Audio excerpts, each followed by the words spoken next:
देख रहे हैं न्यूज नेशन में हूं पिनाज त्यागी और खबर कट टू कट के पहले स्पेशल में आपको दिखाते हैं किसान आंदोलन का स्टार कनेक्शन। 14 दिन से मैदान में डटे अन्नदाता को अब फिल्मी सितारों और सिंगर से भी लगातार समर्थन मिल रहा है। पहले दिलजीत दोसांझ आए, फिर हरभजन और गुरदास मान और अब बॉलीवुड के सितारे भी किसानों के लिए आवाज उठा रहे हैं। किसान के रण में आज क्या हुआ ये भी आपको दिखाएंगे, अपडेट देंगे, लेकिन पहले देखिए लाइट, कैमरा और आंदोलन।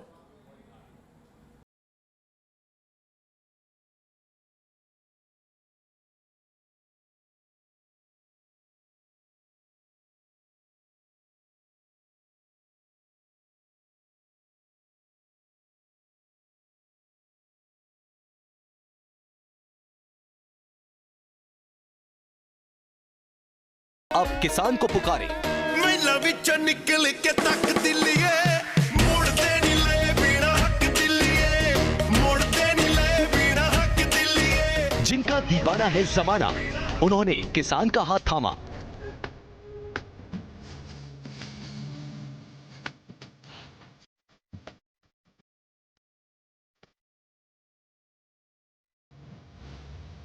पूरे देश का पेट भरने वाले अन्नदाता के साथ अब सितारों की पूरी जमात खड़ी हो गई है। दिलजीत दोसांझ से शुरू हुआ यह सिलसिला आगे बढ़ता हुआ परमेश वर्मा और गिप्पी ग्रेवाल जैसे सिंगर्स तक पहुंचा। एक तरफ किसानों के नारों से आसमान गूंज रहा है, तो दूसरी तरफ किसान की आवाज को सुरों से पिरोया जा रहा है।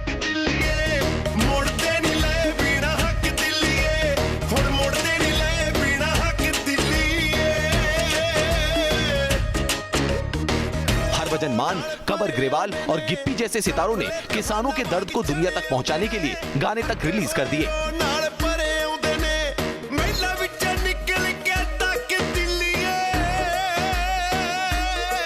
ये संग्राम सिर्फ स्टूडियो की चार दीवारी तक सीमित नहीं है। दिलजीत दोसांझ, गुरदास मान और सिद्धू मूसवाला जैसे सुरों के शहंशाह सड़कों पर डटे किसानों तक पहुंचे और उनका सुख दुख साझा किया। किसी ने किसानों के लिए करोड़ों लुटा दिए, तो कोई मरते दम तक किसानों के साथ रहने का दम भरता नजर आया। पंजाबी सिंगर कम्युनिटी के साथ ही साथ अब बॉलीवुड के सितारे भी लगातार किसानों की बात सुनने की अपील कर रहे हैं। इस फहरिस्त में लेटेस्ट एंट्री है देसी गर्ल प्रियंका चोपड़ा की। प्रियंका ने ट्वीट किया, हमारा किसान देश के सिपाही जैसा है, उनके अंदर का डर निकालना होगा, उनकी उम्मीदों को बरकरार रखना होगा। लोकतंत्र होने के नाते ये जिम्मेदारी बनती है कि किसान की बात सुनी जाए और कोई समाधान निकाला जाए। किसान आंदोलन को 14 दिन बीत चुके हैं। इन 2 हफ्तों में घमासान से लेकर समाधान की कोशिशों तक के ट्विस्ट आए, लेकिन कोई नतीजा नहीं निकल पाया। Team news nation.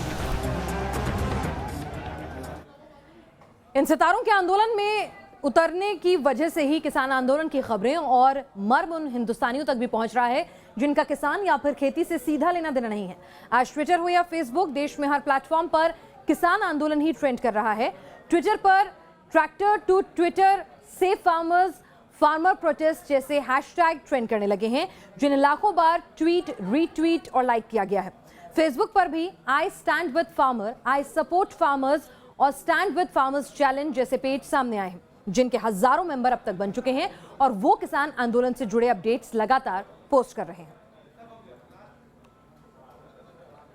अब आपको दिखाते हैं आंदोलन में आज का कट टू कट अपडेट। गृह मंत्री अमित शाह से बैठक के बाद ठोस नतीजा न सामने आने के बाद किसान दोबारा पीछे न हटने पर अड़ गए और एक बार फिर देश के अलग अलग शहरों से चक्का जाम की तस्वीरें सामने आने लगी हैं। हालांकि सरकार ने अपने प्रस्ताव किसानों को भेजे हैं, लेकिन हालात देखकर लगता नहीं कि किसान बदलावों पर सहमत होंगे। उन्होंने उन्हें खारिज कर दिया है।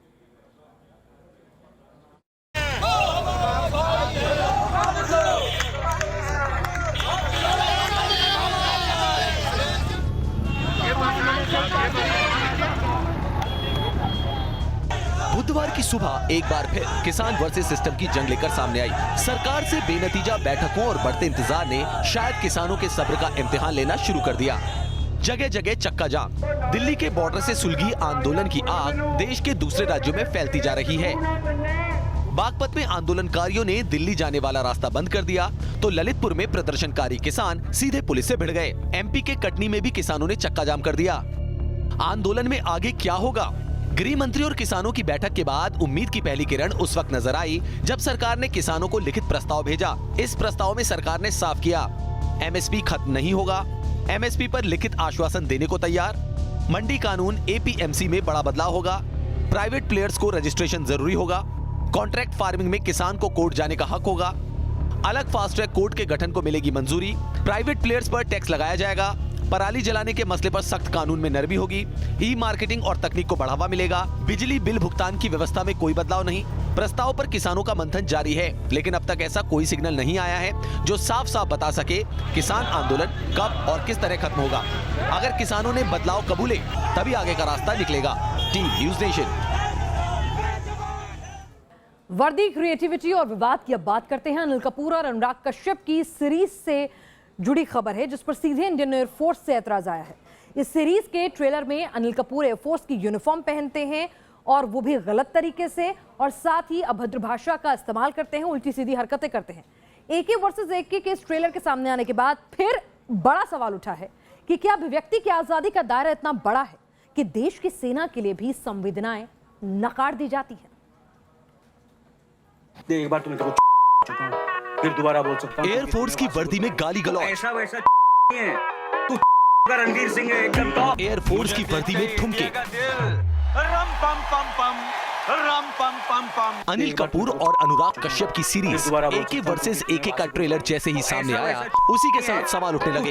रणवीर सिंह है एकदम टॉप। वर्दी में ऐसे किरदार को दिखाने के मायने क्या? क्या ऐसे सीन एयरफोर्स और यूनिफॉर्म का अपमान नहीं है? वर्दी में ठुमके लगाते अनिल कपूर को दिखाने का मतलब क्या है? सुपरस्टार्स के झकास पे चल। सवालों की सुनामी को उन शूरवीरों ने भी उठाया जिन्होंने वर्दी पहनकर देश की सेवा की है। सुनो, हमारे युवा कोई ऐसी बात देखते हैं जिससे वो कल्चर जो उनका है वो सही डिपिक्ट नहीं होता, तो उन पर एक बुरा असर पड़ता है। सर्विंग या रिटायर्ड कोई सलाहकार ले लेना चाहिए।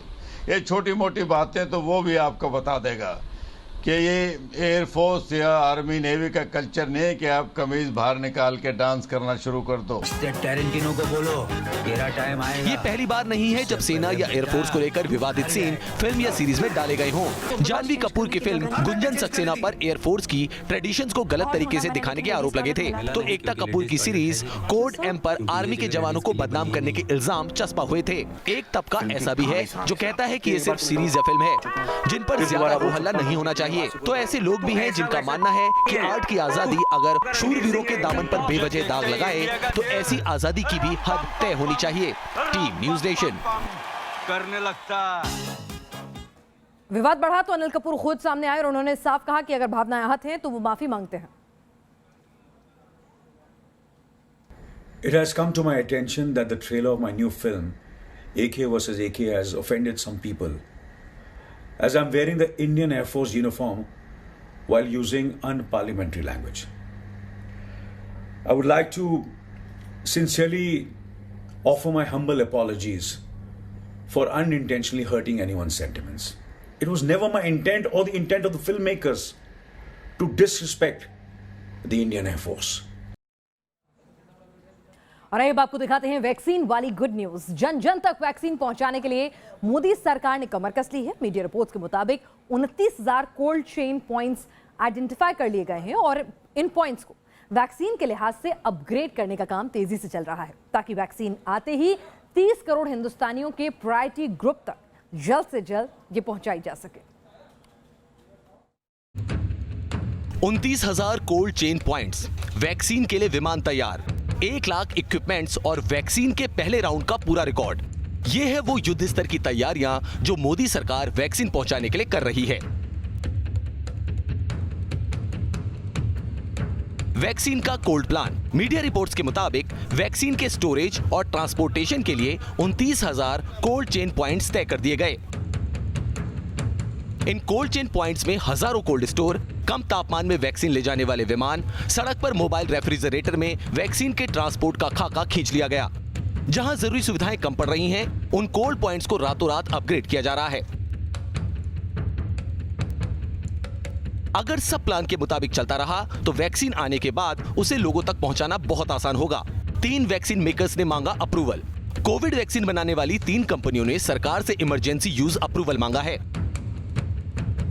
इन कंपनियों में पहली है सीरम इंस्टीट्यूट, जो ऑक्सफोर्ड एस्ट्राजेनेका की वैक्सीन का ट्रायल कर रही है। दूसरी कंपनी है भारत बायोटेक, जो कोवैक्सीन पर काम कर रही है। तीसरी कंपनी है फाइजर और बायोटेक। इस वैक्सीन को ब्रिटेन में अप्रूवल मिल चुका है और ब्रिटेन में वैक्सीनेशन शुरू हो चुका है। भारत में वैक्सीन अप्रूवल के नियम यूरोपीय देशों से ज्यादा सख्त हैं। सरकार इस बात का ख्याल रख रही है कि ठोक बजाकर ही वैक्सीन को बाजार में आने की इजाजत मिले। इन अप्रूवल्स पर भी ट्रायल डाटा की जांच चल रही है और डाटा इन्वेस्टिगेशन से ही पता चलेगा कि हम हिंदुस्तानियों को कौन सी कोरोना वैक्सीन मिलेगी। Team news nation.